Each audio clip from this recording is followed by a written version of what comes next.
The conflict officially began in 1986, when the first northern rebel movement took up arms against the southern-based Museveni. But the deeper roots of this north-south divide can be traced back to the late 1800s, during what was called by the imperial European powers the Scramble for Africa. Colonization was motivated by the European hunger for African resources. The subsequent exploitation of the African people and the uprooting of their spiritual values by Christian missionaries would leave a permanent European stamp on the continent. The mindset is the barbarians are backward and inferior, and for their own benefit we have to uplift them and civilize them and educate them and so on. The psychology behind it is kind of transparent. I mean, when you've got your boot on someone's neck and you're crushing them, you can't say to yourself, I'm a son of a bitch and I'm doing it for my own benefit. So what you have to do is figure out some way of saying I'm doing it for their benefit. And that's a very natural position to take when you're beating somebody with a club. Britain cut the largest piece of African cake from Cairo to Cape Town, in addition to Nigeria and a few West African regions. It was also the British Empire that in 1894 imposed an arbitrary boundary around the many diverse ethnic groups and kingdoms that would make up Uganda.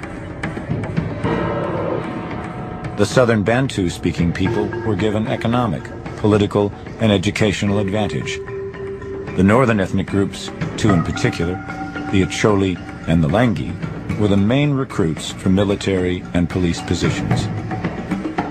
By exploiting linguistic, ethnic, and cultural differences between the peoples of the North and South, Britain's divide and rule policies created a tension between them that helped maintain British rule. The French took an east-west slice of the continent as well as Madagascar. The Belgians took Rwanda, Burundi, and the Congo in what Joseph Conrad called the vilest scramble for loot that ever disfigured the history of human conscience. Slave labor took over 5 million lives. In Rwanda, Belgium entrenched the idea of the Hutu as a workforce and the Tutsi as extenders of Belgian rule. The politicization of these two cultures would profoundly contribute to the genocide of 1994.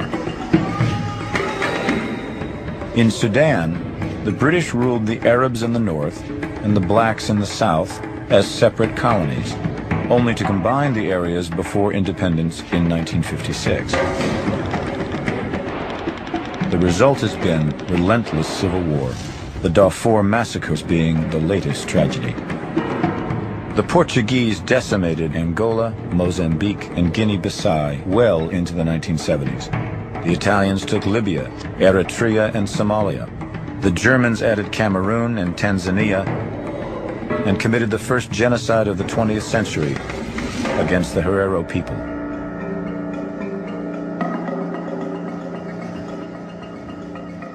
No colonial power is going to succeed unless it's going to play on existing divisions and sharpen them, increase them, exacerbate them. So one of the first questions after the end of colonialism is who belongs and who doesn't.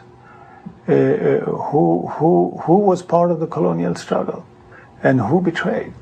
And this is time to settle scores.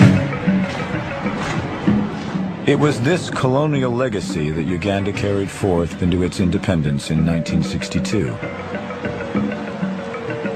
Milton Obote, a northerner, was named Uganda's first prime minister. In 1971, with the help of Israel and Britain, Obote was overthrown by his top military commander, the notorious Idi Amin. With the entire world looking on, Amin's regime descended Uganda into chaos. For their assumed allegiance to Milton Obote, Idi Amin had thousands of Acholi and Langi soldiers slaughtered. Right from independence, the leaders did not do enough. to unite the people in this country. Instead, exploited these differences for their own personal gains. Wanting to rid Uganda of Amin's tyranny, Yoweri Museveni spent the 1970s building resistance militias both inside and outside Uganda. The African decline does not begin until the 70s, well over a decade after independence. It coincides with a particular twist in the Cold War, increasing external pressure, the coming in of the International Monetary Fund, the World Bank, structural adjustment programs. The World Bank gets countries to borrow up to their necks, usually third world dictators. And then when they can't pay, then the IMF comes in and says, okay, you got to pay for it with structural adjustment programs. I mean, the poor people who suffer from structural adjustment, they didn't borrow the money. They didn't get anything out of it. And what happened in Africa was happening all over the world. Amin was overthrown in 1979, but it was Milton Obote who returned to power in what Museveni called a rigged election. In opposition, Museveni disappeared into the bush and formed the rebel National Resistance Army, or NRA. The National Resistance Movement is fighting for the aims of the whole country and not for aims of a section of the country. Secondly, the National Resistance Movement is a democratic movement. Museveni rebels took power in 1986. Thousands of defeated Acholi and Langi soldiers, fearing retribution for atrocities committed during the Civil War, fled north. The president did not like the Acholi people, who had dominated the army and the military. So when the president took over power in 1986, he told us that you Acholis, I'm going to put you in a bottle, like grasshopper.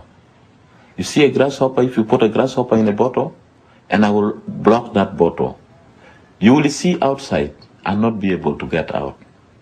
You look for food and not get it, so you start eating yourself.